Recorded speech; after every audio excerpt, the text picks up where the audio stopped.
saya punya jidah. Nah ini luar biasa. Saya kalau inget cerita ini, jidah tuh nenek ya. Beliau bukan nenek asli, nenek KW berarti.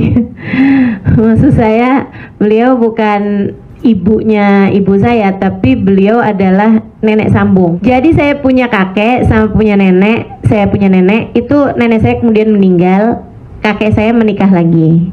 Ya, namanya kan nenek sambung nih kan. Jadi beda usianya itu antara kakek saya sama nenek saya. Di saat kakek saya usia 90 tahun, beliau usianya sekitar 60-an tahun atau 70-an tahun. Jadi usianya bedanya di atas 20-an tahun, kayak 25 hampir 30-an tahun. Beda antara kakek saya sama nenek saya. Gitu kan? Tapi kami semua nih, nenek sambung kami nih, kami sayang semua sama beliau karena beliau tuh orangnya sangat penuh cinta, penuh kasih sama cucu-cucunya gitu. Walaupun bukan cucu asli beliau gitu ya, tapi semua disayangin, semua disenengin, semua diiniin sama dia gitu, diopenin lah gitu ya sama nenek kami ini. Orangnya masya Allah gitu. Terus beliau ini, kakek saya ini, alhamdulillah tuh teman-teman saya sekalian, sampai dengan usianya 90 tahun nggak punya sakit apa-apa, nggak darah tinggi, nggak kolesterol, asam urat, gula darah tuh nggak punya sama sekali. Jadi sehat sampai usia 90 tahunan, 91, 92 itu beliau masih suka naik sepeda pancal. Jadi kalau dengar saya datang tuh ke kampung gitu, itu beliau duluan nyampe ke rumah sebelum saya nyampe ke rumahnya kakek saya gitu. Cuman di usia 92, 93an tuh mulain beliau pikun.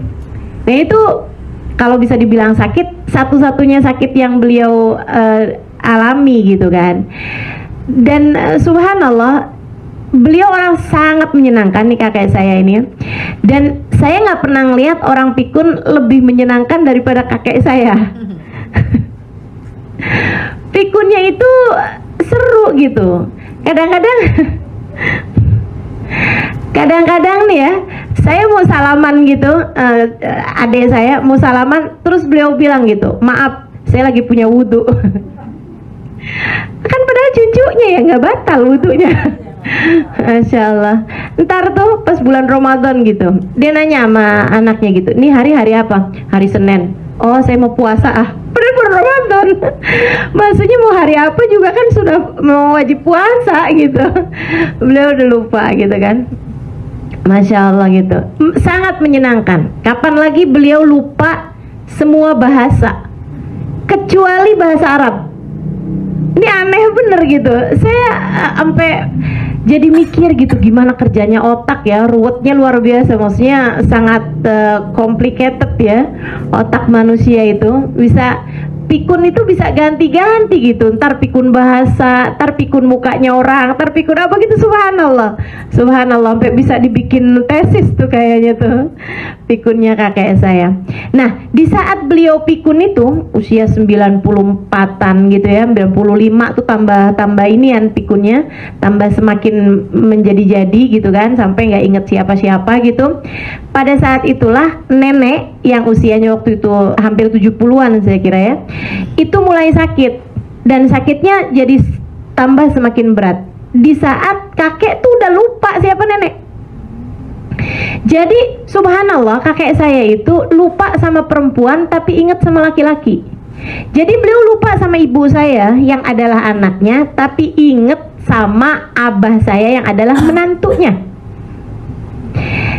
Di saat istrinya sakit udah nggak berdaya, maksudnya udah di atas tempat tidur, kena stroke. Itu beliau kerjaannya suka pergi ke rumah anaknya yang laki-laki, namanya uak saya ini ya, paman saya, namanya Abdurrahman. Dia bilang gitu, Man, katanya gitu, ada orang sakit di rumah nggak pulang-pulang. Berarti itu istrinya. Ada orang sakit di rumah katanya nggak pulang-pulang, kesian dah. Apa saya kasih uang aja ya biar dia pulang, biar pulang ke rumah orang tuanya gitu. Dia nggak ingat kalau itu istrinya. Sampai kemudian di saat yang lagi kondisinya kayak begitu, nenek saya meninggal. Saya ada di sana, jadi saya tahu banget ini cerita ini nih teman-teman.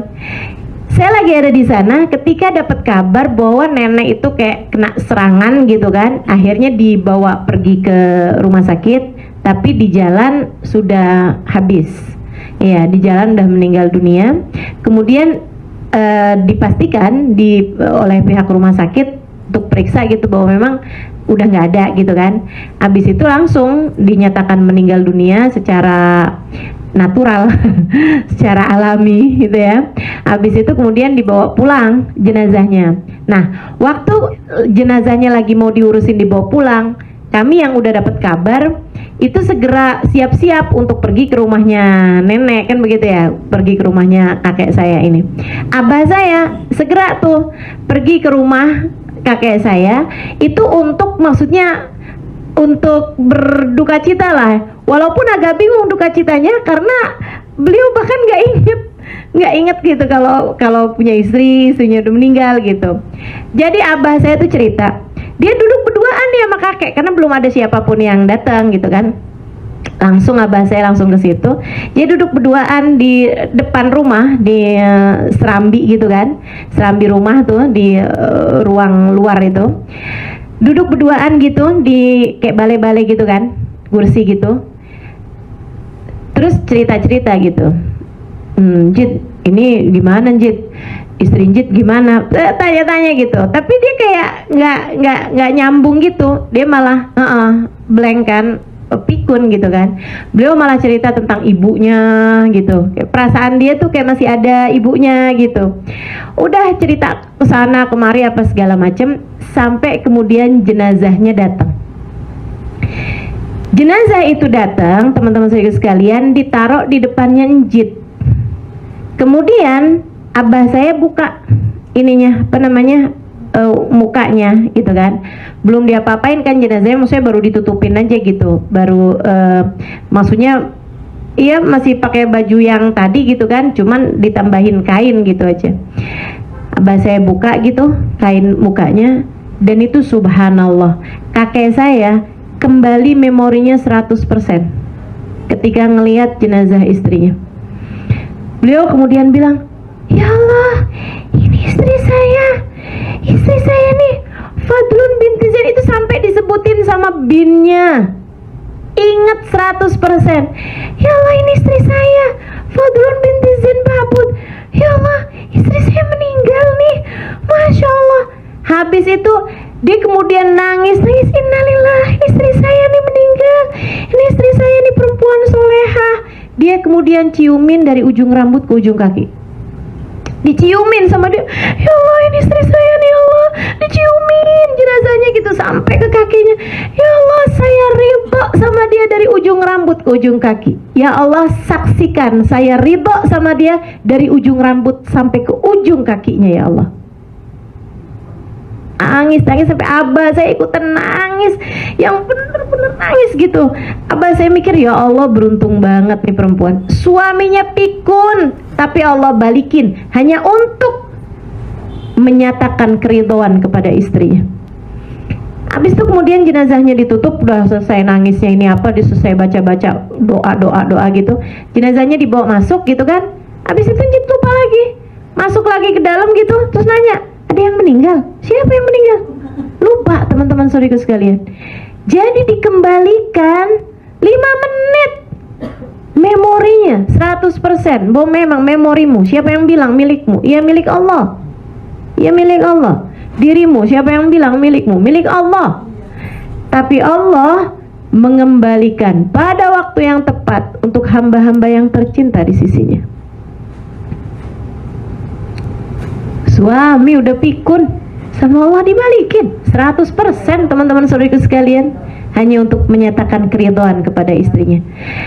Allah mau ngajarin saya, cucunya, dan teman-teman yang kebetulan menjadi teman-teman saya untuk saya sampaikan cerita ini.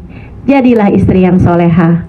Jika bahkan andai suamimu pikun sekalipun, Allah bisa kembalikan memorinya untuk menyatakan keridhaannya kepadamu. Jika kamu istri yang soleha, kamu tidak akan kehilangan apapun jika kamu istri yang soleha. Fokus saja teman-teman saya sekalian.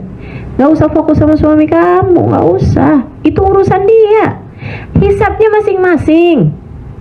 Lewat surga gak bakalan gandengan tangan. Lewat jembatan Sirat gak bakalan gandengan tangan. Tenang aja, sendiri-sendiri.